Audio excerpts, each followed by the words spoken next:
Si la neige n'est au bout du compte que l'un des états de l'eau, au même titre que la pluie ou la rivière qui coule en bas du pré, elle est un condensé de ses bienfaits et de ses dangers sur le plan symbolique. Synonyme de blancheur et donc de pureté, voire de virginité, elle peut aussi évoquer la dureté, l'intolérance et paradoxalement la sécheresse, quand elle n'est pas le signe d'un individualisme forcené. Mais des chasseurs dans la neige de Bruegel à l'api de Monet, la beauté éphémère et fragile des flocons de neige n'a cessé d'inspirer des œuvres magistrales aux peintres, comme nous allons le vérifier. À tout seigneur, tout honneur, je ne ferai pas l'impasse sur les chasseurs. Alors régalez-vous de ce gros plan, chaque détail du tableau est un pur chef-d'œuvre qui peut être apprécié seul ou dans son ensemble. Ce peintre français méconnu a retenu la leçon de Bruegel. Il nous rappelle au passage que l'île Louviers était autrefois séparée de la berge et que l'hiver 1830 fut l'un des plus rudes du siècle. Même filiation pour ce Normand, qui excella dans les effets de neige au point qu'ils firent l'essentiel de sa réputation. On peut lui reprocher une certaine répétition, mais ses œuvres ont le charme d'un petit maître flamand. Ce cerf courant dans la neige est l'un des tableaux emblématiques de Courbet.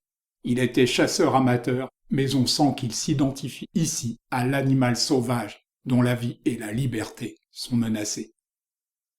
Alfred Sisley est LE poète de l'impressionnisme. Sa discrétion l'a condamné à moins de notoriété que Monet et Renoir, mais je le place une demi-marche sous le premier, à la même hauteur au moins que le second. Cet autre impressionniste n'a qu'un seul défaut, il est américain. Passé par l'Académie Julian, il fut un membre très actif d'une association d'artistes qui luttèrent contre le mercantilisme des expositions aux États-Unis. La série des Meules compte 25 tableaux. Plus encore peut-être que celle consacrée à la cathédrale de Rouen, elle chante le génie d'un homme qui tenta de saisir la fugacité de l'instant, d'arrêter le temps. Le succès de ce peintre polonais hors des frontières de son pays lui valut tant de commandes que la qualité de ses œuvres s'en ressentit. De retour chez lui, il produisit ce chef-d'œuvre absolu. Son compatriote Julian Fala fit la promotion de l'impressionnisme en Pologne avec vigueur. Il disait de l'art polonais qu'il se devait d'exprimer notre histoire et notre foi, ainsi que nos qualités, comme nos défauts.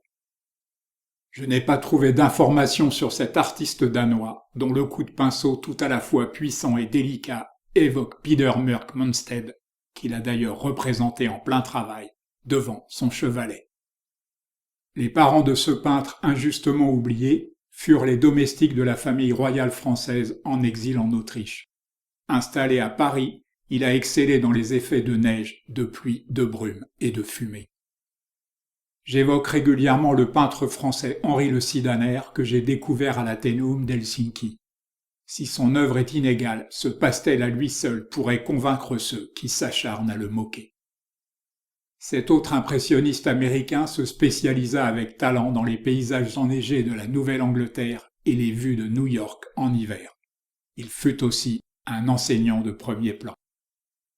Pour les promeneurs des jardins du Trocadéro, qui se demanderaient où a bien pu passer le rhinocéros du sculpteur Alfred Jacquemart, sachez qu'il a été déplacé sur le parvis du musée d'Orsay, après restauration. Bien que muraliste, John Lafarge ne peignait pas avec du ciment. Chaque fois que je croise son travail, je suis frappé par ses influences japonaises, Shirogiro en tête. Il fut l'un des fondateurs de l'American Academy. Les œuvres d'Anton Mauve me donnent le sentiment que ce peintre est sous-estimé du fait de sa relation familiale avec Van Gogh. C'est pourtant lui qui lui mit le pied à l'étrier et Vincent l'admirait énormément. Plus que par ses couleurs, c'est par ses cadrages qu'Albert Marquet s'est distingué de ses grands amis Matisse et Dufy. En quelques touches de pinceau à peine, il sut saisir le mouvant et le précaire.